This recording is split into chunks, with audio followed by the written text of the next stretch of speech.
Good morning friends. तो फिर से आप लोगों के लिए इम्पोर्टेंट क्वेश्चन सीरीज लेके आ चुके हैं, क्योंकि इसमें हम देखने वाले हैं बिहार स्टेट। तो बिहार स्टेट का जो कोई भी तैयारी करते हैं उसके लिए आज का प्रैक्टिस बहुत इंपॉर्टेंट होने वाली है, क्योंकि हम पर डे नया नया टॉपिक प्रैक्टिस क्वेश्चन को लेके आते हैं, जिसमें से आज करेंगे पेपर 1 का जो माध्यमिक क्लास 9 to 10 के लिए पढ़ता है।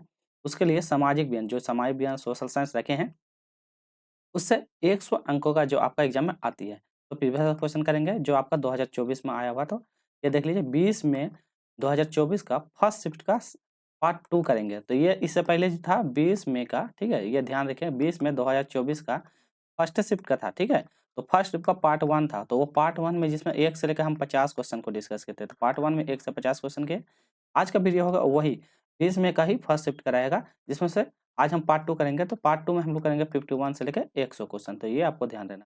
तो इसी तरह जितना भी पूछा जाए उसका पार्ट 1 पार्ट 2 दो-दो करके पार्ट में उसको कन्वर्ट किया। और एक नोटिस आपको पर डे नोट कर लीजिएगा टाइम, आपका टाइमिंग पर डे एक मॉर्निंग में 8 बजे, ठीक है, एक मॉर्निंग में 8 बजे वीडियो अपलोड होगी और एक 6 बजे। तो 2 को टाइमिंग आपको याद रखना है ज़रूर। तो पर डे 8 बजे और शाम 6 बजे, तो 2 वीडियो पर डे आपको अपलोड होगी, तो ये आपको ध्यान रखना है। तो चलिए स्टार्ट करते हैं, ज़्यादा लेट नहीं करते हैं। पहला प्रश्न है 51 से, भारत का कौन-सा राज्य सबसे अधिक मात्रा में दाल का उत्पादन करता है? महाराष्ट्र, उत्तर प्रदेश, मध्य प्रदेश या राजस्थान? तो आपको बताना है दाल का सबसे ज़्यादा कौन-सा राज्य करता है? तो हम लोग सही जवाब की ओर बढ़ेंगे, तो आपका हो जाएगा मध्य प्रदेश। तो मध्य प्रदेश क्या है? दाल का सबसे ज़्यादा ये करता है, ठीक है? तो ये आपको याद रखना है। दाल में सबसे विश्व में भी प्रथम स्थान पे आता है, तो दिन दाल की मात्रा में जैसे कि कौन-कौन दाल, तो दाल भी पूछ सकता है। जैसे कि आपका होगा चना दाल, अरहर दाल, मसूर दाल, मूँग दाल, तो ये सब जो होता है, दाल के उत्पादन में सबसे ज़्यादा ये करता है। अब आते हैं दाल।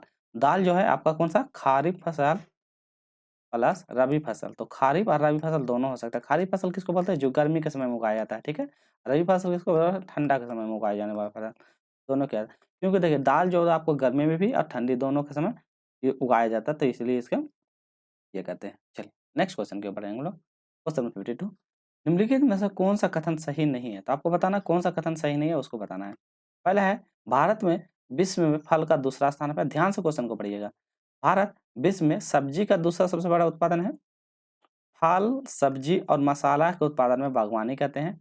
उत्तर प्रदेश भारत के गेहूँ का सबसे बड़ा उत्पादन है, इसमें कौन-सा सही नहीं है? तो गलत कौन-सा होगा ये पूछा गया है। चलिए, तो हम लोग सही जवाब की ओर बढ़ेंगे। Option number B. तो क्या बोला? भारत विश्व में सब्जी का सबसे बड़ा उत्पादक ये नहीं है, गलत हो जाएगा। क्यों? विश्व में सबसे बड़ा नहीं है, क्यों? क्योंकि ये सेकंड नंबर पे आता है। विश्व में बोलेगा तो सबसे बड़ा नहीं है, तो विश्व में सेकंड नंबर पे, तो सब्जी का सबसे बड़ा उत्पादक ये कथन गलत है। ठीक है? देखिए भारत फलों का दूसरा, तो देखिए ये भी सेकंड नंबर पे है। सेकंड नंबर पे भी याद रखना, सब्जी में सेकंड नंबर पे। फल, सब्जी और मसाले के उत्पादन को क्या कहते हैं हम लोग? बागवानी। तो इसको याद रखना, बागवानी किसको कहते हैं? फल, सब्जी और मसाला के उत्पादन को हम बागवानी कहते हैं। उत्तर प्रदेश भारत के गेहूँ का सबसे बड़ा उत्पादक है, तो उत्तर प्रदेश के बारे में भी याद रखें, गेहूँ का लिए सबसे उत्पादक है। उत्तर प्रदेश में का आपका गन्ना भी सबसे ज़्यादा फेमस है, तो आपको ये उसको भी याद रखना उत्तर प्रदेश। इससे रिलेटेड कुछ-कुछ क्वेश्चन कर लेते हैं, जैसे कि यहाँ पे कुछ-कुछ पॉइंट लिख देते हैं। बोलेगा इस मतलब सर्वाधिक मात्रा में केसर कहाँ पे उत्पादन किया जाता है? तो सबसे अधिक मात्रा में केसर, केसर का जब भी बोलेगा तो केसर में आप चल जाइएगा जम्मू कश्मीर। तो जम्मू कश्मीर, इसको याद रखना, केसर के लिए जब भी बोलेगा तो जम्मू कश्मीर। बोलेगा सर्वाधिक मात्रा में रबड़, तो रबड़ कहाँ पे किया जाता है? तो रबड़ के लिए जब भी बोलेगा तो आपको चले जाना है केरल। तो आपको याद रखना है रबड़ का सबसे ज़्यादा उत्पादन केरल में किया जाता है, ठीक है? तो इतना याद रखना है। अब बोलेगा, इससे बोलेगा सुपारी, सुपारी, सुपारी या कॉफ़ी, सुपारी या कॉफ़ी, तो बोलेगा सुपारी या कॉफ़ी के लिए कहेंगे तो आपको बताना है कर्नाटका राज्य। तो कौन-सा? कर्नाटक। तो याद रखिएगा, सब्जी के लिए आपको पता चल गया। उसके बाद केसर हो गया आपका कर्नाटक, हो गया सुपारी कॉफ़ी के लिए, केसर हो गया जम्मू कश्मीर का, रबर हो गया केरल के लिए। तो इतना याद रखिएगा, ये सब क्वेश्चन इंपॉर्टेंट है इसलिए बनता है। गन्ना के लिए और ये के लिए यूपी फेमस है ये। नेक्स्ट क्वेश्चन नंबर 53, इसमें पूछा गया भारत में श्वेत क्रांति का पिता किसे जाना जाता है? Herbert Boyer, Verghese Kurien, M S. Swaminathan, Charles Darwin? बताइए। तो भारत में श्वेत क्रांति, इससे पहले भी बता चुके थे, श्वेत क्रांति के जन्म किसको मतलब? वर्गीस कुरियन। तो ऑप्शन नंबर बी हो जाएगा वर्गीस कुरियन। तो श्वेत क्रांति के जन्म वर्गीस कुरियन। क्यों इसको वर्गीस कुरियन का मतलब? ये इसको इसी के लिए, दूध के लिए ही इसको भारत रत्न भी दिया गया था। तो ये भी आपको ना भारत में पद्म विभूषण दिया गया था, भारत पद्म विभूषण। तो पद्म भूषण से भी इसको सम्मानित किया गया था, इसको याद रखना है। चलिए, इसी के नाम पे हर साल क्या कहता है 26, तो 26 नवंबर को क्या कहता है राष्ट्रीय दुग्ध दिवस। तो राष्ट्रीय दुग्ध, तो दुग्ध दिवस मनाया जाता है। तो 26 नवंबर को राष्ट्रीय दुग्ध दिवस मनाया जाता है। चलिए, आप जैसे है स्वामीनाथन, तो स्वामीनाथन किसके समय था? तो यह हरित क्रांति से संबंधित है। तो हरित क्रांति आपका स्वामीनाथन कब? तो हरित क्रांति जो आपका आया था 1966 से 1967 के बीच में। तो ये डेट याद रखिए, इस डेट को आया था। तो एम एस स्वामीनाथन किसे? हरित क्रांति से संबंधित है। उस समय के हरित क्रांति में कौन सा 2 फसल लिया था? एक चावल को ज़्यादा महत्वपूर्ण माना था और एक गेहूँ को। तो चावल और गेहूँ को सबसे ज़्यादा महत्वपूर्ण माना था उस समय हरित क्रांति में। तो इतना आपको याद रखना पड़ेगा, इससे क्वेश्चन बनता है। नेक्स्ट, अगला क्वेश्चन है, कोई पदार्थ या वस्तु उसकी खाली जगह कारण संसाधन बन सकता है। तो बताना है उसकी यहाँ पे खाली जगह है, किसके कारण संसाधन बन सकती है? विशेषताएं कारण, उपयोगिता के कारण, कीमत के कारण या नवीकरणीकरण, किसके कारण बन सकती है? तो हम उस वस्तु का क्या करें, जितना ज़्यादा उपयोग करेंगे तो उस वस्तु की उपयोगिता के कारण ये क्या होता है, संसाधन बन सकते। तो जितना ज़्यादा हम उपयोग करेंगे उससे संसाधन। संसाधन में 2 प्रकार का, एक नवीकरण संसाधन होगा, गैर नवीकरण जिसको नवीकरण मतलब बार-बार हम इस्तेमाल कर सकते हैं, गैर नवीकरण जिसको एक बार समाप्त होने के बाद दोबारा इस्तेमाल नहीं कर सकते हैं। ताज़ा पानी मुख्य रूप से सतही अफवाह और भू-सर्जन, तो ताज़ा पानी सतह से अर्थात भूजल से प्राप्त होती है, जिसे खाली जगह के मध्य में लगातार नवीकृत और रिचार्ज किया जा रहा है। तो लगातार उसको नवीकृत कर रहे हैं और उसको रिचार्ज कर रहे हैं। तो किसके कारण? सल्फर चक्र के कारण, रोग के कारण, हाइड्रोलॉजिकल के कारण, इनमें से कोई नहीं। तो बताइए किसके कारण? तो सही आंसर हो जाएगा ऑप्शन नंबर सी। तो हाइड्रोकोलॉजिकल, तो ऑप्शन नंबर सी हो जाएगा हाइड्रोलॉजिकल के कारण। इसको क्या कहता है, लगातार जो होता है उसको फ्रेश करने का काम किया जाता है। तो इसी के इसमें से जैसे कि दो पर जैसे पहले इसका कौन कौन प्रक्रिया होता है, ये गुजरने की जो प्रक्रिया है इसको बोलते हैं वाष्पीकरण की प्रक्रिया। तो वाष्पीकरण वाष्पीकरण की प्रक्रिया से होती है, फिर वाष्पोर्जन की प्रक्रिया होती है। तो आपको याद रखना है कौन सी प्रक्रिया, वाष्पोर्जन की प्रक्रिया हो जाएगा। संघनन, तो संघनन की प्रक्रिया हो सकता है। फिर हम यूज़ कर सकते हैं वर्षण की प्रक्रिया कर सकते हैं, वर्षण की प्रक्रिया कर सकते हैं। और 5वां जो होती है आपका अफवाह, तो अफवाह की प्रक्रिया। तो ये सब प्रक्रिया के माध्यम से हम इसको क्या कहते हैं, बार-बार इस्तेमाल कर सकते हैं। ठीक है? चलिए, अगला क्वेश्चन करते हैं 56। इसमें पूछा गया मीठे पानी का लगभग 70% ग्रीनलैंड और दुनिया का पर्वतीय क्षेत्रों में बर्फ की चादर चादर ग्लेशियर के रूप में होती है। तो बताना अंटार्कटिक, अलास्का, साइबेरिया, रूस। क्या होगा इसका सही जवाब? तो हम लोग सही जवाब की ओर बढ़ेंगे, तो इसका सही जवाब ऑप्शन नंबर है अंटार्कटिक। तो सही आंसर हो जाएगा ऑप्शन नंबर अंटार्कटिक। ठीक है, तो आपको याद रखना है। Next question 57। विश्व में जल भीतों में खाली जगह थोड़ा कम मीठे पानी को भूजल के रूप में संग्रहित किया जाता है। 0.05%, 0.2%, 0.1%, 0.3%। बताइए कितना प्रतिशत? चलिए, तो इसका सही जवाब हो जाएगा ऑप्शन नंबर डी 0.3%। तो कितना? 0.3%। तो ये सब कुछ सीक्वेंस याद रखिएगा इंपॉर्टेंट। जैसे कि महासागर में कितना परसेंट पाया जाता है? तो 97। तो ये बोलेगा महासागर में, तो महासागर में कितना? तो महासागर में बोलेगा तो 97.25% महासागर में ये जल स्तर का प्रतिशत पाया जाता है। ठीक है, जैसे बोलेगा झील में, तो झील में बताइएगा, तो झील में होता है 0.01%। तो ये आपका झील में पाया जाता है। ठीक है, वायुमंडल की जो नमी है, तो वायुमंडल की जो नमी है उसमें कितना पाया जाता है? तो उसमें पाया जाता है 0.001%। तो वायुमंडल की नमी बोलेगा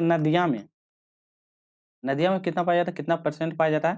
तो आपको बताना है 0.001%। तो ये नदियों में पाया जाता है। ये सब कुछ इंपॉर्टेंट है, इसको याद रखिएगा। अगला, छत वर्षा जल संचयन पुनर्भरण की एक तकनीक है। तो बताना छत वर्षा जल, ये क्या मत है? जैसे ये छत है, ठीक है, तो आप जैसे घर बनाते हैं, तो घर बनाने गाँव पे यहाँ पे क्या करा, छत के दौरान में आप पानी इसको संचित करने की तकनीक है, ताकि इससे क्या है आप सिंचाई कर सकते हैं, मतलब नहाने के पानी में इस्तेमाल कर सकते हो। ये सब प्रक्रिया किया जाता है। ये कौन सा राज्य में बना है? यह कर्नाटका। तो ये आपको याद रखना है कर्नाटका। तो कर्नाटका राज्य में सबसे पहले पहला भूजल, नदी का पानी, झीलों का या समुद्र। तो कौन पानी को संचय करने का तरीका है? चलिए, तो हम कौन सा, तो इसका सही जवाब होगा भूजल। तो ऑप्शन नंबर ये हो जाएगा भूजल। तो भूजल पानी तरीके का किया जाता है, ताकि हम फिर इसको अलग अलग समय में इस्तेमाल कर सकते हैं। 59। निम्नलिखित में से कौन सा पानी की कमी के कारण नहीं है? तो पानी का कमी का कारण नहीं है, अत्यधिक दोहन, अत्यधिक उपयोग, बढ़ती जनसंख्या, इनमें से कोई नहीं। तो पानी का कारण का क्या नहीं हो सकता है? कौन से किसके कारण से पानी की कमी कारण नहीं हो सकती है? देखिए, अत्यधिक दोहन कारण से तो ये तो पानी का कारण होगा। अत्यधिक उपयोग भी करने से पानी का कारण होगा। बढ़ती जनसंख्या तो ऑलरेडी है, तो ऑप्शन नंबर डी हो जाएगा, इनमें से कोई नहीं, तो सही आंसर हो जाएगा ऑप्शन नंबर डी। अब जानते हैं पानी के और कुछ-कुछ अन्य कारण भी हो सकते हैं, जैसे आपका हो जाएगा जल का प्रदूषण, तो जल प्रदूषण तो याद रखना है, जल का प्रदूषण पानी का एक अन्य कारण हो सकता है। जनसंख्या वृद्धि ऑलरेडी तो है ही है, जो बढ़ती जनसंख्या है उसका कारण हो जाएगा। जलवायु में परिवर्तन, तो जलवायु, आपका जलवायु में परिवर्तन, तो जलवायु में यदि परिवर्तन होगा तो उसके कारण भी पानी का प्रदूषण हो जाएगा। फिर जल का जो वितरण है उसका भी ज़्यादा ये हो जाता है, तो ये सब इसका इम्पोर्टेंट है, याद रखिएगा। 60 उत्तर पूर्वी भारत में जनजातीय क्षेत्र में बड़े हिस्से में वनों की कटाई, खाली जगह यहाँ पे द्वारा किया जाता है, किसके द्वारा? स्थानांतरण खेती, खनन, बुनियादी ढांचे, इनमें से कोई नहीं, तो बताइए क्या होगा? चलिए, तो ऐसे प्रक्रिया जो होते हैं इसको बोलते हैं स्थानांतरण कृषि विधि। तो क्या बोलते हैं? स्थानांतरण की जो कृषि विधि। तो उत्तर भारत जनजातियों के तो बड़े हिस्से में वन की जो कटाई किया जाता है, ये स्थानांतरण खेती के लिए किया जाता है। ये आखिर होता क्या ही होता है? देखिए, स्थानांतरण खेती का एक प्रक्रिया क्या होता है कि ये मतलब कि कुछ सालों के लिए क्या कहता है, ये है वहाँ पे काट के इसको जंगलों को काट के क्या कहते हैं कुछ सालों के लिए छोड़ देता है। फिर उसमें खेती करते हैं। फिर खेती करने के बाद फिर कुछ सालों को छोड़ देते हैं, तो ये इसी को जो विधि होता है इसको स्थानांतरण विधि कहते हैं। इसको अन्य नाम से कर्तन या दहन नाम से भी जानते हैं। इसको क्या बताएं? कर्तन प्लस दहन। तो कर्तन और दहन कृषि के नाम से भी इन्हें जाना था स्थानांतरण खेती को। आप जानते हैं कुछ राज्य में कौन-कौन से राज्य में ये अन्य-अन्य नामों से जाना जाता है? जैसे कि जो स्थानांतरण खेती को अन्य नामों से जाना जाता है, तो उत्तर पूर्वी वाले में क्या? झूम खेती, तो आपको पता चल गया। मध्य प्रदेश या छत्तीसगढ़, तो मध्य प्रदेश प्लस छत्तीसगढ़, ठीक है? तो मध्य प्रदेश और छत्तीसगढ़ वाले राज्य में इसको क्या नाम था? दीपा के नाम से जानता है, तो याद रखना। जो इसको किसको बोल जानते हैं? जो स्थानांतरण कृषि को जो खेती किया जाता है, उस प्रक्रिया को हम दीपा के नाम से जानते हैं। जैसे मेघालय, तो मेघालय में कौन-सा नाम से था? मेघालय में आपको बोगमा, तो बोगमा, बोगमा के नाम से मेघालय में जाना जाता है। आपका झारखंड, झारखंड को आप जानबे करते हैं, तो झारखंड, झारखंड में कुरवा, तो कुरवा के नाम से जानते हैं, तो कुरवा के नाम से झारखंड में जाना जाता है, ठीक है? हिमाचल प्रदेश में खील के नाम से भी जानते हैं। नेक्स्ट, निम्नलिखित में से कौन-सी मणिपुर की लुप्त प्रजाति है? तो बताना मणिपुर में तो आप लोग पढ़े भी होंगे, लुप्त प्रजाति कौन-सी है? नीलभेड़ी, संगाई, एशिया भैंस, मवेशी। मणिपुर के लुप्त प्रजाति आपका कौन-सा हो जाएगा? तो इसका सही जवाब हो जाएगा संगाई। संगाई क्या है? एक प्रकार का वहाँ का हिरन है, तो ये आपको याद रखना हिरन। तो ये लुप्त प्रजाति क्या होता है कि मतलब ये बहुत कम रहते हैं, ठीक है? और ये क्या है ना कम रहते हैं और खासकर ये लुप्त होने के कारण और धीरे-धीरे क्या है इसका मतलब अस्तित्व खत्म होते जा रहा है, तो इसी को बोलते हैं। चलिए अब म मणिपुर के बारे में आया, तो मणिपुर किसके लिए फेमस है? यहाँ पे एक कौन-सा मतलब कि राष्ट्रीय उद्यान है, तो इस राष्ट्रीय उद्यान का कैमूल, तो याद रखना कैमूल।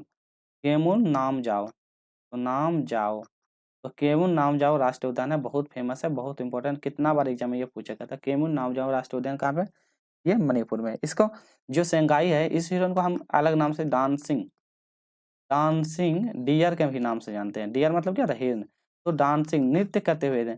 कैसे? एक दलदली इलाका है यहाँ पे, इस इलाका में क्या कहता है ये क्या हिरन ऐसे-ऐसे बना हुआ है, आप वो देखिएगा नेट में डांसिंग है। तो ये क्या यहाँ से जंप करते, यहाँ से जंप करते, यहाँ से जंप करते, ऐसे यहाँ पे जंप करते हुए आपको हमेशा दिखाई देंगे। तो इसीलिए ये इम्पोर्टेंट है, इसका लुप्त प्रजाति में भी माना जाता है। चलिए, जैसे कुछ राष्ट्रीय उद्यान आपको बताते हैं, बोलेगा दाचिंगम राष्ट्रीय उद्यान कहाँ है? तो दाचिंगम, बताइए दाचिंगम राष्ट्रीय उद्यान। तो दाचिंगम राष्ट्रीय उद्यान कहाँ हो सकता है, आपको किसी को पता है? तो इसको बोलते हैं कहाँ? दाचिंगम है ना, हंगुल मृग के लिए फेमस था, हंगुल। तो हंगुल मृग के लिए फेमस है, हंगुल मृग, दाचिंगम राष्ट्रीय उद्यान, ठीक है? जम्मू कश्मीर। चलिए, अगला है फिर कान्हा राष्ट्रीय उद्यान। कान्हा जो है आपका कहाँ है? तो कान्हा मध्य प्रदेश में, कान्हा राष्ट्रीय उद्यान ये बारहसिंगा के लिए फेमस है, बारहसिंगा। बारहसिंगा के लिए फेमस है कान्हा राष्ट्रीय उद्यान। चलिए, अगला क्वेश्चन करते हैं। यहाँ पे जो है निम्नलिखित में से कौन-सा पारंपरिक संसाधन है? कितना बार बता चुका है? पवन ऊर्जा, सौर ऊर्जा, ज्वार ऊर्जा सभी। तो परंपरागत मतलब क्या होता है?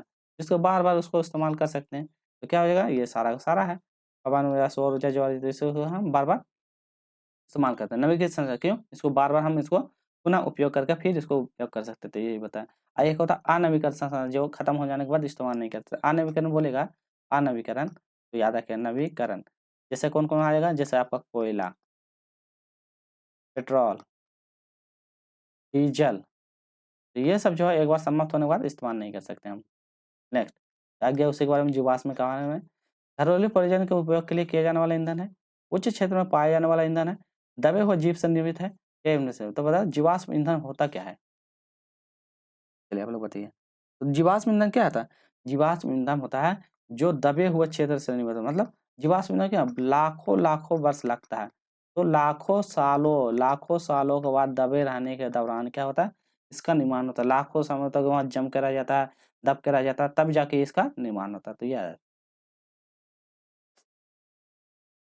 नेक्स्ट 64, इसमें पूछा गया है निम्नलिखित में से किस देश के पास पेट्रोलियम और प्राकृतिक गैस का विशाल भंडार है? आपको बताना है। नहीं है पूछा है, किसके पास नहीं है? ईरान, चीन, इराक या सऊदी। तो किसके पास पेट्रोलियम और प्राकृतिक गैस का विशाल भंडार नहीं है? तो आपका सही आंसर हो जाएगा चीन। तो चीन के पास क्या था, विशाल प्राकृतिक और इसका भंडार नहीं है, तो ये आपको याद रखना है। अब इसके बारे में जैसे कि कौन-कौन आ गया, ईरान आ गया, इराक आ गया, सऊदी अरब और 2 है किसका? तो आपका एक याद रखा वेनेजुएला। तो वेनेजुएला के पास भी पेट्रोल और खनिज के लिए फेमस है, तो ये भी आपको रहना। और इराक हो गया, एक है कनाडा। तो कनाडा के पास वेनेजुएला, कनाडा के पास भी क्या कहता है, अधिक मात्रा में ये है। चलिए इसी का जिक्र करेंगे भारत में। तो भारत में पेट्रोलियम के लिए कौन सा राज्य फेमस है? आपका असम। असम कहाँ? डिब्रूगढ़। तो याद रखना तो डिब्रूगढ़ जो है आपका फेमस है पेट्रोल के लिए। तो ये भी आपको याद रखना, पेट्रोल या तेल खनन के लिए यहीं से किया जाता है। इसका खोज कब किया गया था? तो 1867 में इसका खोज किया गया था असम का डिब्रूगढ़ में। चलिए नेक्स्ट नेक्स्ट क्वेश्चन 65, हुगली औद्योगिक प्रदेश का केंद्र है कोलकाता और दूसरा कोलकाता और कौन गिरी? कोलकाता या मेदिनीपुर, कोलकाता या हावड़ा। तो बताएं हुगली, हुगली किसके लिए फेमस है? आपको तो पता है ये पश्चिम बंगाल का है। तो हुगली आपका कोलकाता और हावड़ा। तो सही आंसर हो जाएगा ऑप्शन नंबर डी, कोलकाता और हावड़ा के लिए फेमस है। चलिए नेक्स्ट क्वेश्चन की ओर बढ़ेंगे हम लोग। पूछा गया है किस पतन का नया नाम जवाहरलाल नेहरू पतन रखा गया? दिल्ली, मुंबई, चेन्नई या कोलकाता। तो बताइए किसका नाम बदल के जवाहरलाल नेहरू रख दिया गया है? चलिए तो आपका सही जवाब हो जाएगा मुंबई। मुंबई का नाम बदल के क्या कहता है, जवाहरलाल नेहरू पतन रख दिया। तो विशा ये क्या है, एक प्रकार का मतलब कि जो जहाज वगैरह आता है, तो ये एक बंदरगाह है। तो ठीक है बंदरगाह। अब बोलेगा सबसे विशाल बंदरगाह कौन सा है? तो देश का सबसे विशाल या प्राकृतिक बंदरगाह का नाम क्या है? विशाखापट्टनम या गहरा। तो याद रखना गहरा बंदरगाह आपका कौन है? विशाखापट्टनम। तो विशाखापट्टनम, ठीक है। तो विशाखापट्टनम कहाँ है आपका? केरल में। तो याद रखना विशाखापट्टनम। उसके बाद दूसरा बोलेगा अरब सागर के नाम से किसे जाना है जाता है? तो अरब सागर, तो अगर अरब सागर की रानी बोल दीजिए, की रानी। तो अरब सागर की रानी के नाम से किसे जाना जाता है? तो आपको बोलिएगा कोच्चि। तो कोच्चि को अरब सागर के, तो कोच्चि को अरब सागर के रानी के भी नाम से जाना जाता है। चलिए नेक्स्ट, निम्नलिखित में से कौन सा ऊनी वस्त्र का केंद्र है? तो ऊनी वस्त्र का इंदौर, पोरबंदर, उज्जैन या बीकानेर। तो बताइए ऊनी वस्त्र का मतलब केंद्र माना जाता है। ऊनी वस्त्र के लिए फेमस है आपका बीकानेर। तो सही आंसर होगा ऑप्शन नंबर डी, बीकानेर ऊनी वस्त्र के लिए फेमस है। तो याद रखिएगा, ठीक है। चलिए पहले और इसमें से बोल देते हैं कि पहली बार ऊनी वस्त्र मिल कब स्थापित किया था? बताइएगा पहली बार। तो पहली बार ऊनी वस्त्र, तो ऊनी वस्त्र का मिल जो है खोला गया था, कब खोला था? तो याद रखिएगा 1876। तो 1876 में पहली बार खोला गया था। फिर उसके बाद धीरे-धीरे इसके बाद कानपुर में सबसे पहले खोला गया था। तो याद रखा कानपुर में खोला गया था। फिर इसके बाद ऊनी वस्त्र में जो फिर आपको बाद में फिर पंजाब में भी स्थापित किया गया था। पंजाब में भी स्थापित किया था 1881 में। तो 1881 में भी पंजाब में भी स्थापित किया गया था। तो ये भी आपको याद रखना होगा। नेक्स्ट, सूती धागे विश्व व्यापार में भारत की बड़ी हिस्सेदारी जो कुल व्यापार में कितना % योगदान देती है? 0.25, 0.5, 0.9 या 0.7। तो कितना % ये योगदान देती है? चलिए तो 0.25 का प्रतिशत का योगदान देते हैं। तो सही आंसर होगा 0.25 योगदान देते हैं। अब जैसे कि ये आपका मील में बारे में आ गया, तो कौन-कौन सा प्रतिशत, जैसे गुजरात है, राजस्थान है, मध्य प्रदेश, ये सब में ज़्यादा ये सब किया जाता है। भारत का जीडीपी में कपड़ा उद्योग का योगदान, तो बताना जीडीपी, जीडीपी में कपड़ा उद्योग कितना % योगदान देता है? 0.2, 0.15, 0.04, 0.1। तो कितना % योगदान देता है? तो यह अपना कपड़ा उद्योग में 0.04%। तो याद रखना कपड़ा के उद्योग में 0.04% का अपना योगदान देते हैं। नेक्स्ट, 2011 की जनगणना के अनुसार बिहार में प्रति वर्ग किलोमीटर की जनसंख्या, तो देखिए बिहार से आ गया, तो बिहार से जितना भी फैक्ट होता है वो सारा डिस्कस कर लेंगे। 742, 772, 781, 841, 81, 1006। देखिए आप वीडियो देख रहे हैं तो यार ये सारा PYQ के साथ। तो वीडियो अच्छा लगेगा तो प्लीज़ लाइक भी कीजिएगा, क्योंकि बहुत मेहनत करके आप लोगों के लिए वीडियो लाते हैं। और चैनल को सब्सक्राइब करिएगा ताकि आपको बिहार स्टेट से संबंधित जितना भी प्रीवियस क्वेश्चन आपको इस चैनल पे मिले। चलिए, पहले आंसर की ओर बढ़ेंगे। प्रति वर्ग किलोमीटर कितना हो जाएगा? 1106। तो बिहार का याद रखना है, बिहार का सबसे फेमस है, बिहार में 1106 प्रति वर्ग किलोमीटर, ठीक है? और ये जनसंख्या की दृष्टि से बोलेगा तो जनसंख्या की दृष्टि में बिहार आपका 3rd नंबर पे आता है। तो ये वर्ग किलोमीटर में 3rd नंबर पे, पहले आता है यूपी, फिर उसके बाद महाराष्ट्र, फिर ये 3rd नंबर पे आता है। तो ये भी आपको याद रखना है।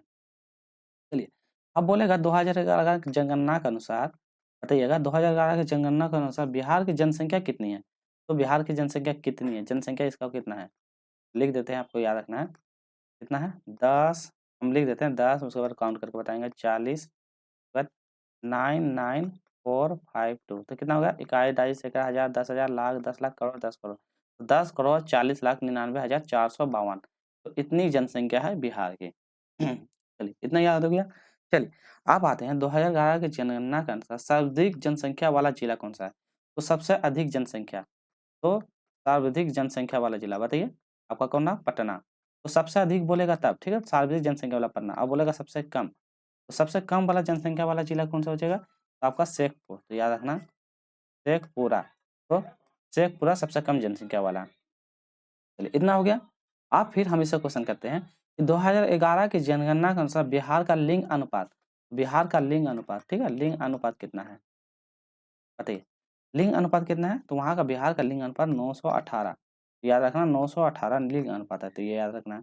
फिर बोलेगा 2011 की जनगणना के अनुसार सबसे अधिक लिंग अनुपात वाला, देखिए लिंग अनुपात तो इतना है, अब बोलेगा सबसे अधिक लिंग अनुपात, तो सबसे अधिक वाला लिंग अनुपात वाला जिला कौन-सा है आपको बताना है। तो वहाँ का जो बिहार का ज़िक्र करते हैं तो बिहार में ध्यान रखें, सबसे अधिक बोलेगा तो गोपालगंज, तो याद रखना गोपालगंज।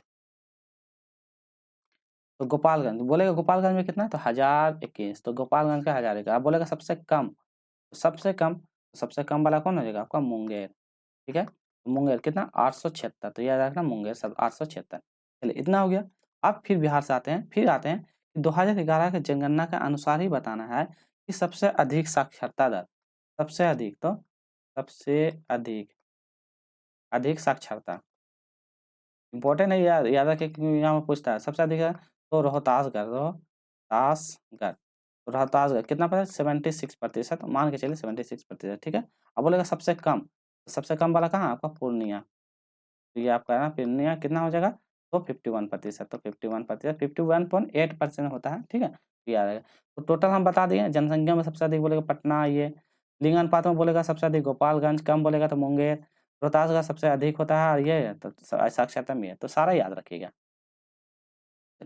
नेक्स्ट है कहलगांव ताप विद्युत परियोजना, मतलब एनटीपीसी की बात करेगा, एनटीपीसी या थर्मल पावर प्लांट के बारे में पूछा गया है। कौन सा जिले में अवस्थित है? मुंगेर में, भागलपुर में, जुम्मई में, साहेबगंज, कहाँ पे स्थित है ये बताइए? तो ये कहलगांव आपका कहाँ फेमस है? तो आपका भागलपुर फेमस है। सही आंसर है एनटीपीसी भागलपुर। अब बोलेगा एनटीपीसी का स्थापना कब हुआ? एनटीपीसी का तो 1975। 1975 में एनटीपीसी की स्थापना किया जाता है। तो ये कितना मेगा बिजली सप्लाई करते हैं? तो 23 से 40 मेगावाट। तो मेगावाट बिजली इतना सप्लाई मारते हैं, ये याद रखिएगा। नेक्स्ट पूछा गया अविभाजित, क्या पूछा गया? अविभाजित बिहार में निम्नलिखित में से कौन सा बड़ा कृषि उद्योग शहर, तो कौन सा बड़ा कृषि उद्योग शहर है? कैमुक, भागलपुर, डालमीनगर या किशनगंज? बताइए कौन सा बड़ा कृषि क्षेत्र है, बताइए? तो आपका डालमीनगर, तो ऑप्शन नंबर सी हो जाएगा डालमीनगर, तो याद रखिएगा। बिहार में कौन सा जिला सर्वाधिक वन क्षेत्र, सबसे अधिक वन क्षेत्र वाला जिला बताना, सबसे अधिक वन क्षेत्र वाला जिला? जमुई, बांका, कैमूर, हाजीपुर? बताइए वन क्षेत्र वाला जिला कहाँ है, ये पूछा गया है। सही आंसर हो जाएगा कैमुक। तो कौन था ये? कैमुक वाला जिला जो था सर्वाधिक वन क्षेत्र वाला जिला माना जाता है, तो ये आपको याद रखना है। चलिए नेक्स्ट क्वेश्चन करते हैं 74। इसमें पूछा गया बिहार में निम्नलिखित में से कौन सा ताप विद्युत परियोजना कोयला पर आधारित है? कोयला पर आधारित, बरौनी, कांटी, बाढ़, इनमें से कोई नहीं। तो बताइए कोयला पे आधारित। चलिए, तो सही आंसर होगा बरौनी और काटी। तो सही आंसर होगा बरौनी, मतलब इसका सही आंसर हो जाएगा ये काटी जो है विद्युत परियोजना, ये फेमस होगा, बरौनी भी फेमस हो जाएगा, बाढ़ भी फेमस, तो सारा का सारा हो जाएगा। तो विद्युत परियोजना कोयले आधारित है, तो ये सारा का सारा चीज़ है कोयले आधारित है। नेक्स्ट इसमें पूछा गया बेल्जियम में सामाजिक विभाजन का था। तो बेल्जियम जो था, बेल्जियम राज्य देश, इसमें सामाजिक विभाजन का क्या कारण था? नस्ल पे, जाति पे, भाषा पे या रंग? तो किस पे आधार पे ये सामाजिक विभाजन हुई थी? चलिए, तो आपको बताना है, सही आंसर हो जाएगा भाषा के आधार पर बेल्जियम में सामाजिक विभाजन हुआ था, तो ये आपको याद रखना है। अब बेल्जियम जो है कहाँ पे स्थित है? उत्तर पश्चिम वाला ये पे स्थित है, तो सही आंसर हो जाएगा उत्तर पश्चिम वाला पे ये स्थित है। चलिए आगे की ओर बढ़ेंगे हम लोग। नेक्स्ट, इसमें पूछा गया भारतीय संविधान के समवर्ती सूची का प्रावधान कौन सा देश से लिया गया है? अफ्रीका से, ऑस्ट्रेलिया से, पेरू या कर्नाटक से? अब देखिए आप आ गया जी पॉलिटिक्स से क्वेश्चन आ गया, तो आप कैसे बताना, चलिए। तो सही आंसर की हम लोग बढ़ेंगे, तो ये आपका क्या मतलब भारत समवर्ती सूची, तो समवर्ती सूची का संविधान आपका ऑस्ट्रेलिया से लिया गया था, तो इम्पोर्टेंट है ऑस्ट्रेलिया से समवर्ती सूची होता है क्या? जिसमें से केंद्र सरकार प्लस राज्य सरकार दोनों मिलकर क्या करते हैं, नियम बनाते हैं और उस पर योजना तैयार करते हैं, तो ये सब उससे संबंधित है। असमर्थित सूची में आप आया है, तो समर्थित सूची जब बना था उस समय कितने विषय थे? तो उस समय विषय की संख्या बोलेगा तो उस समय विषय कितने थे? 47। और बाद में अभी कितने हैं वर्तमान में, या बाद में, तो इसको बोलेगा 51। वर्तमान में कितना 51 या 52 बोल सकते हैं, तो 52 मान लिए। तो अभी वर्तमान में कितने 52 विषय हैं। समर्थित सूची में क्या-क्या आता है, जिसमें से केंद्र और राज्य दोनों मिलकर, जैसे शिक्षा के बारे में, आर्थिक नियोजन मतलब कि जनगणना के बारे में सोचते हैं, बिजली के बारे में, संचार के बारे में, तो ये सब बारे में अपना ले ले सकते हैं। अब आते हैं कुछ-कुछ इंपॉर्टेंट फैक्ट की ओर। अब जैसे कि कनाडा, कनाडा में क्या है? तो कनाडा कहाँ से लिया गया? ये आपका कनाडा में क्या है? संगठनात्मक विशेषताएँ के बारे में, तो याद रखना संगठनात्मक, तो संगठनात्मक, तो संगठनात्मक विशेषताएँ,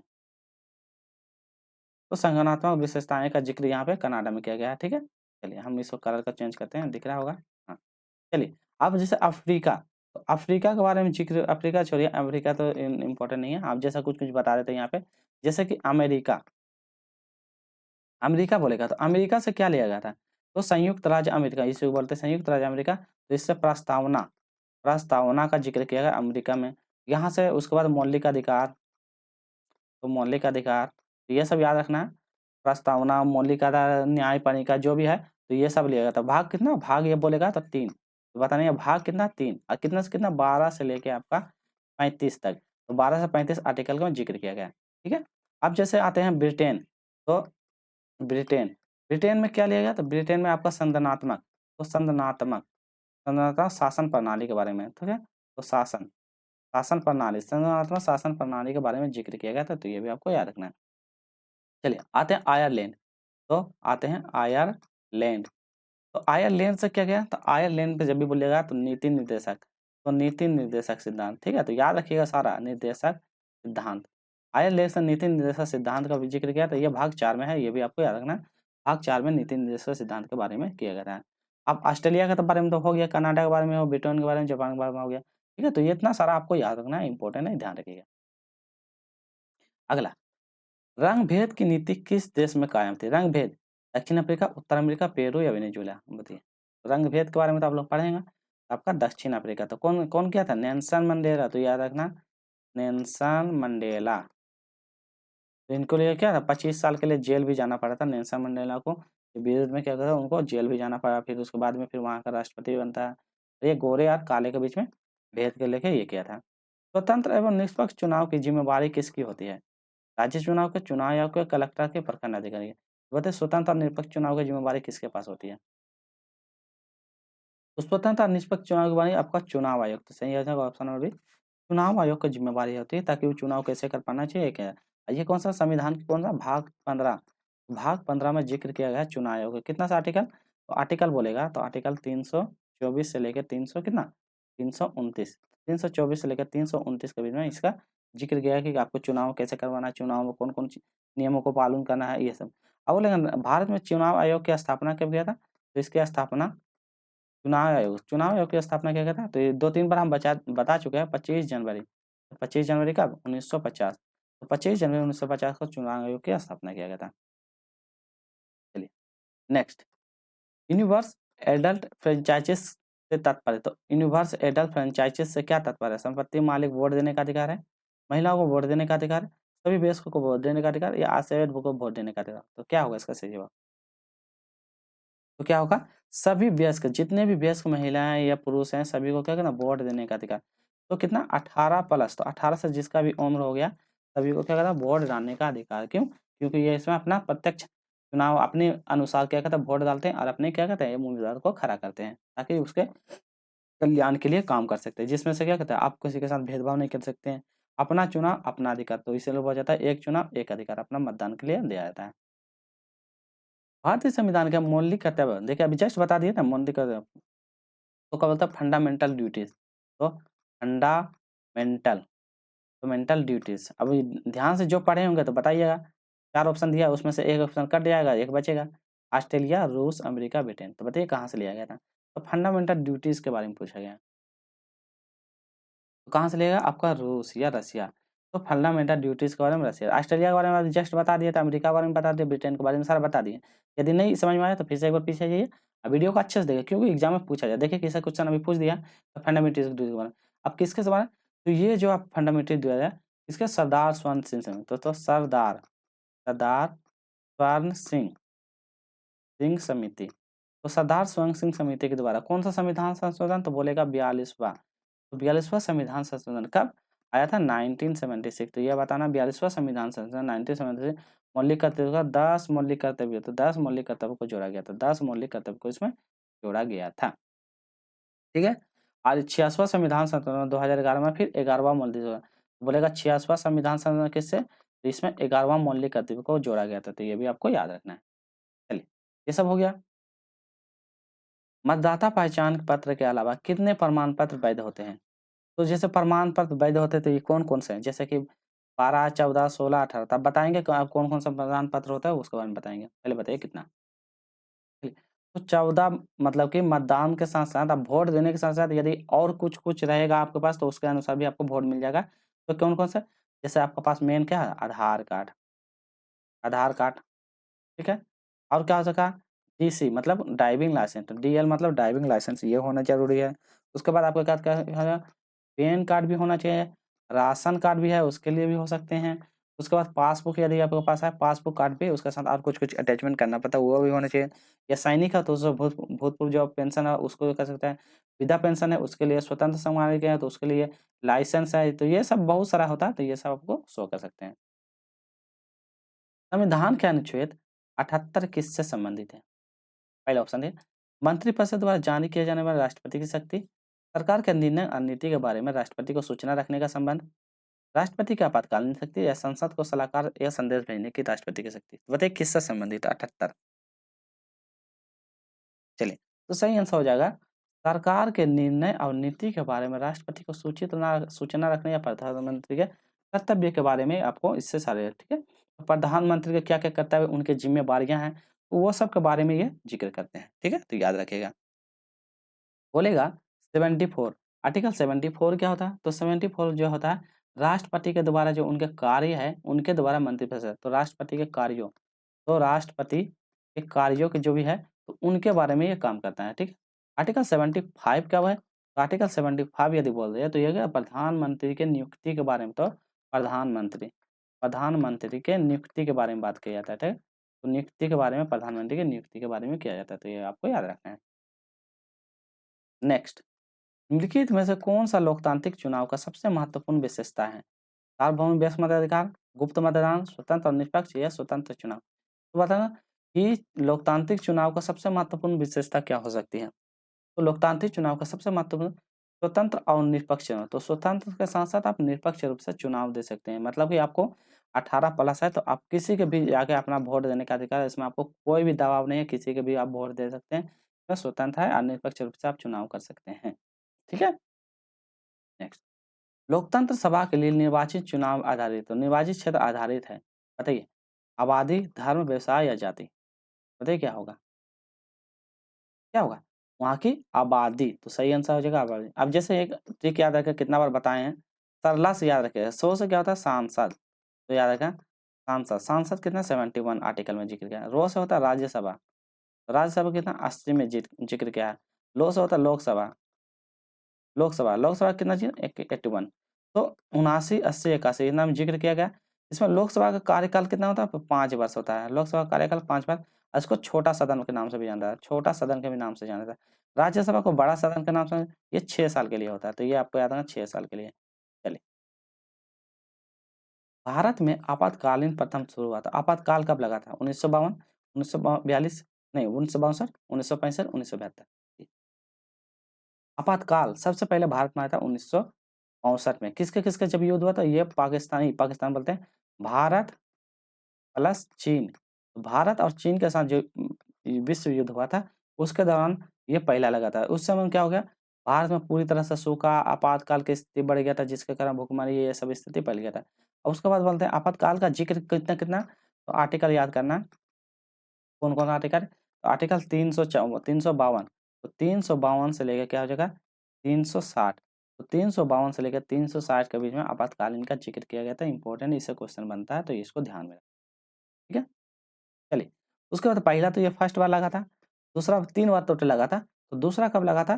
तो ये आपका दूसरा लगा था 1900 क्या ना 62 के बाद कितना हो गया? 1962 के बाद 1900, भारत और चीन का सर ना, तो चीन वाला तो हो गया, तो उसके बाद पाकिस्तान का लगा था, दूसरा बार 1971, तो 1971 में ये सेकंड बार, तो भारत प्लस पाकिस्तान के साथ, तो भारत और पाकिस्तान का सेकंड में लगता है, तो ये दूसरा बार लगता है, ठीक है? और तीसरा बार कब लगता है? तो तीसरा बार जो लगता है फिर आपका आता है, चलिए, तो आपका तीसरा बार आता है 25 जून, तो 25 जून 1975, तो 1975 में तीसरी बार लगता है, कब?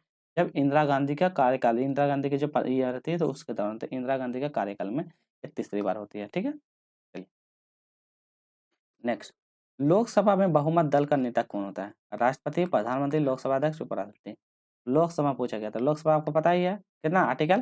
तो सो रो ला मतलब 81, तो 81 आर्टिकल 81 से, ऐसे करके आपको याद रखना है कुछ-कुछ पॉइंट। चलिए, तो सही आंसर हो जाएगा ऑप्शन नंबर बी, तो कौन होगा? प्रधानमंत्री। तो प्रधानमंत्री रहता है, प्रधानमंत्री की जी 75 का 1 का जिक्र किया था, प्रधानमंत्री के बारे में तो आपको बता ही दिए हैं। साधारण विधेयक को कानून बनाने में सबसे पहले कितने चरण से होकर गुजरना पड़ता है? तो सिंपल कोई विधेयक या कोई बजट पास कर रहे हैं, तो उसको कानून बनने में, मतलब कि उसको पूरी तरह से लागू होने में कितना चरण से गुजरना पड़ता है? 2, 4, 5, 6 बताइए। तो उनको 5 चरणों से होकर गुजरना पड़ता है, ठीक है? तो याद रखना 5 चरणों से उसको गुजरना पड़ता है। असाधारण विधेयक का जिक्र कितना है? बोलेगा आर्टिकल, आर्टिकल कितना? 106, तो 106, 106, 107, तो 107 में साधारण कानून का जिक्र किया गया था, तो ये भी आता है। कौन-कौन चरण से गुजरना पड़ता है? तो प्रथम जो था, प्रथम वाचन से, दूसरा चरण कमेटी, दूसरा वाचन, तीसरा में कमेटी स्टेज, और चौथा में विचार चरण, और तीसरा में वचन से। तो ये स्टेट था उसके से गुजरने का। अगला है, राष्ट्रपति द्वारा लोकसभा और राज्यसभा के लिए नामांकित सदस्यों की संख्या। तो राज्यसभा से कितना सदस्य नामांकित होता है और लोकसभा से कितना सदस्य नामांकित हो, ये पूछा गया। 16, 8, 12, ये 2, कितना बताइए? तो नामांकित किए जाते हैं टोटल 12 सदस्य, राज्यसभा लोकसभा से 12 सदस्य को नामांकित हैं। अभी जस्ट बता दिए, तो राज्यसभा लोकसभा का आर्टिकल में ये राज्यसभा लोकसभा, लोकसभा क्या है? सो रो ला मतलब 81 में ये जिक्र किया, ये राज्यसभा में 80 में जिक्र किया, तो ये भी याद रखना। इसका क्या कितना होता है? 5 वर्ष होता है। इसका राज्यसभा का कितना वर्ष? 6 वर्ष होता है, तो ये आपको याद रखना है, ठीक है? तो याद रखें, इंपॉर्टेंट है। इसको छोटा सदन मानते हैं, उसको बड़ा सदन के नाम से भी जाना जाता है। चलिए, आप बोलेगा राज्यसभा में अधिकतम संख्या, तो राज्यसभा यहाँ है राज्यसभा, तो राज्यसभा में बोलेगा अधिकतम सदन कितनी है, अधिकतम सदस्यों की संख्या कितनी होता है? तो 250, तो अधिकतम सदस्यों की संख्या 250 है। अब बोलेगा वर्तमान में कितनी है, तो वर्तमान में बोलेगा वर्तमान में, तो अभी वर्तमान में कितना है? 245, ठीक है? चलिए, कितना आ गया? इसी में बोल देगा लोकसभा, तो ये आपका लोकसभा है, लोकसभा। लोकसभा में मतलब लोकसभा में सदस्यों की संख्या कितनी है? तो लोकसभा में सदस्यों की संख्या कितनी है? 550 होती है, ठीक है? 550। आप बोलेगा वर्तमान में कितनी है? 550 टोटल होती है, ठीक है? तो टोटल 550 होती है, वर्तमान में बोलेगा तो 543। वर्तमान में कितनी है? 543, तो ये याद रखिएगा, इंपॉर्टेंट क्वेश्चन बनता है। चलिए, अभी डिस्कस अब बहुत सारा क्वेश्चन है, अभी बहुत करना है। नेक्स्ट, इनमें से कौन-सा एक राजनीतिक अधिकार है? चुनाव लड़ने का अधिकार, काम करने का अधिकार, परिवार के जीवन का अधिकार, किसी धर्म को स्वीकार करने का अधिकार। तो राजनीतिक अधिकार पूछा गया, तो राजनीतिक अधिकार कौन-सा हो जाएगा? तो राजनीतिक मतलब क्या? चुनाव। तो चुनाव लड़ने का अधिकार आपको दिया है, राजनीतिक अधिकार, ये वही ये सब आपको अलग-अलग अधिकार के बारे में ज़िक्र किया गया, तो राजनीतिक आपको चुनाव लड़ने का अधिकार, ये आपका राजनीतिक अधिकार के अंतर्गत बात है। चलिए, तो अधिकार के बारे में हो गया। नेक्स्ट, अगला है, सामाजिक विभेदन एक अच्छा परिणाम है, क्या है? नारी को सशक्त बनाना, लोकतंत्र को सशक्त बनाना, देश को सशक्त बनाना, या समाज को सशक्त बनाना। तो सामाजिक विभेद का अच्छा परिणाम क्या हो सकता है? तो हम क्या कहते हैं, लोकतंत्र को, तो लोकतंत्र को हम यदि सशक्त बनाते हैं, तो नागरिक विभाजन के लिए सबसे अच्छा माना जाता है। ये आपको याद रखना है। 91, निम्नलिखित में से कौन सा लोकतांत्रिक सरकार की विशेषता नहीं है? सार्वभौमिक व्यक्ति मताधिकार, मौलिक अधिकार, संरक्षण या केंद्र नियमन, बताएं कौन सा अधिकार नहीं है, ये पूछा गया है। चलिए, तो हम लोग सही जवाब की ओर बढ़ेंगे, तो इसका सही जवाब क्या हो जाएगा, केंद्रीकरण।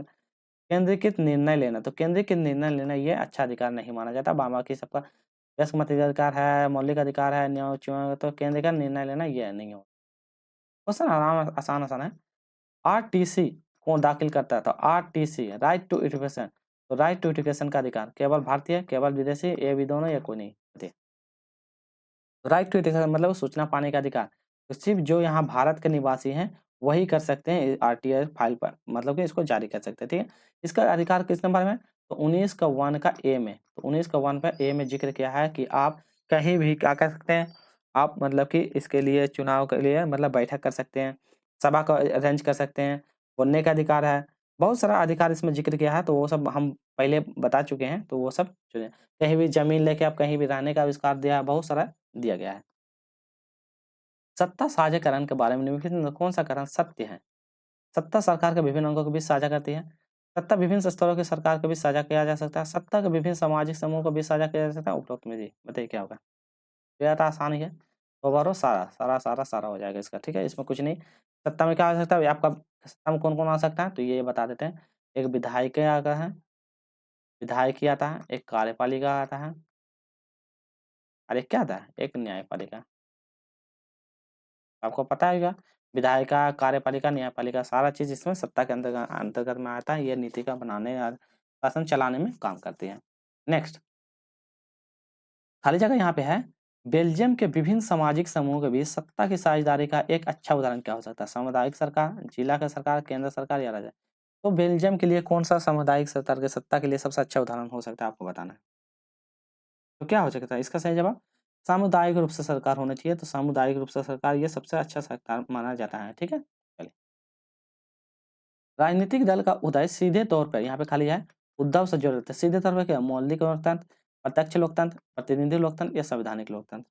तो किसके साथ पे जोड़ा गया था? तो इसको लोकतंत्र के उद्धव से जोड़ा गया, तो सही आंसर हो जाएगा ऑप्शन नंबर सी, प्रतिनिधि लोकतंत्र। तो ऑप्शन नंबर सी हो जाएगा प्रतिनिधि लोकतंत्र। नेक्स्ट, भारत के चुनाव आयोग के अनुसार राष्ट्रीय पार्टी के रूप में मान्यता प्राप्त करने के लिए राजनीतिक नीति दल का अस्तित्व होना आवश्यक है।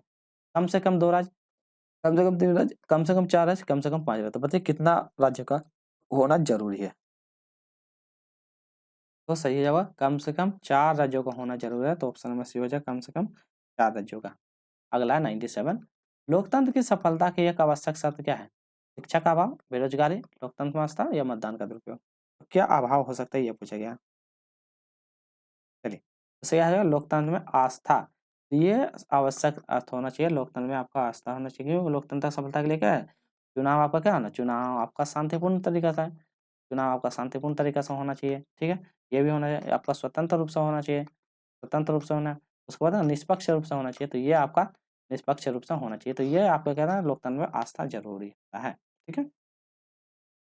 अगला 98, इसमें पूछा गया निम्नलिखित में कौन-सा लोकतंत्र का संघर्ष हल करने का तरीका नहीं है? तो हल करने का तरीका नहीं है। जन लामबंदी, सशस्त्र क्रांति, संसद का उपयोग, न्याय गारंटी। तो बताइए क्या नहीं है? क्या होगा इसका? हल करने का सही आंसर इसमें क्या हो जाएगा? ऑप्शन नंबर डी, न्याय करना, तो ऑप्शन नंबर डी हो जाएगा, न्याय करने का यह तरीका नहीं माना जाता, बाकी सारा का सारा हो जाएगा सही जवाब। चलिए आज का अंतिम प्रश्न 99 कर लेते हैं। भारत में भारत में लोकतंत्र की सफलता के लिए कौन-कौन से कारक आवश्यक हैं? लोकतंत्र का मूल आधार चुनाव, प्रतिनिधि का चयन की प्रक्रिया है, शिक्षा राजनीति स्वतंत्र बिना लोकतंत्र स्थापित नहीं किया जा सकता, न्याय व्यवस्था को लोकतंत्र का एक स्तंभ माना जाता है, सही। बताइए क्या होगा इसका?